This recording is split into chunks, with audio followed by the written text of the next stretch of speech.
मुंबईत एसी लोकलला साध्या लोकलचे दर लावता येतील का या संदर्भात केंद्रीय रेल्वे मंत्र्यांशी चर्चा सुरू असल्याची माहिती परिवहन मंत्री प्रताप सरनाईक यांनी दिली आहे। गर्दी रोखण्यासाठी खासगी कंपनीच्या ऑफिसच्या वेळेबाबत निर्णय घेतला जाणार का असा प्रश्न अतुल भातकळांनी विचारला होता।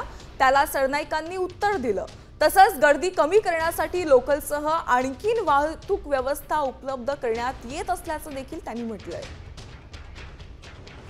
आपल्या मुंबईमध्ये फक्त महाराष्ट्रातलेच लोक नाही तर देशभरातली लोक येतात आणि विशेष करून मुंबई हे शहर ही आर्थिक राजधानी देशाची असल्यामुळे इथं आपल्या पोटापाण्याची खळगी भरायसाठी मोठ्या प्रमाणात लोक येतात आणि ते सरकारजवळ त्याचे आकडे पण आहेत।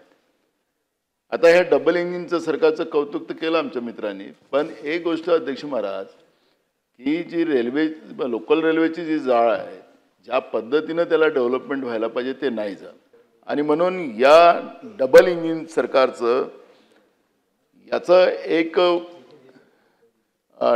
टाइम लिमिट असा काही प्रोग्राम आपला आहे का की जेणेकरून आम्ही रेल्वेच्या एक्सपान्शन आणि या पद्धतीच्या दुर्घटना होणार नाही आणि त्या ठिकाणी ज्या पद्धतीने किड्या माकोड्यासारखे लोक असे भरले जातात, एकमेकाला ठुसलं जाते तिथं, अशा पद्धतीचं जे चित्र आहे भयावह चित्र आहे, हे चित्र आपण बंद करायसाठी काय प्रोग्राम आपल्याजवळ टाइम बॉन्ड आहे ते आपण सांगावं। ठीक आहे, रेल्वे खातं जरी आपल्याकडे नसेल, सेंट्रल गव्हर्नमेंटकडे असेल तरी शेवटी केंद्र सरकार सुद्धा आपलं आहे आणि तुम्ही म्हणता ही वस्तुस्थिती आहे। आम्ही डबल इंजिनचं सरकार आणि डबल इंजिनचं सरकार ह्या प्रवाशांसाठी ज्या काही सुविधा करता येईल त्या सुविधा 100% देण्याचा प्रयत्न करते। जे आखाती देशामध्ये असतात ते उपाययोजना आपल्याला त्याची निश्चितपणे राज्य शासनाच्या वतीनं करण्यात येईल, परंतु शेवटी रेल्वे प्रवासी हा आपल्या दृष्टीने फार महत्त्वाचा घटक असल्याकारणानं त्यांचा जीव वाचवण्यासाठी राज्य शासन कटिबद्ध आहे।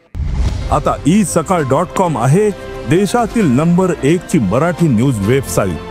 प्रत्येक अपडेटसाठी isakal.com ला नक्की भेट द्या।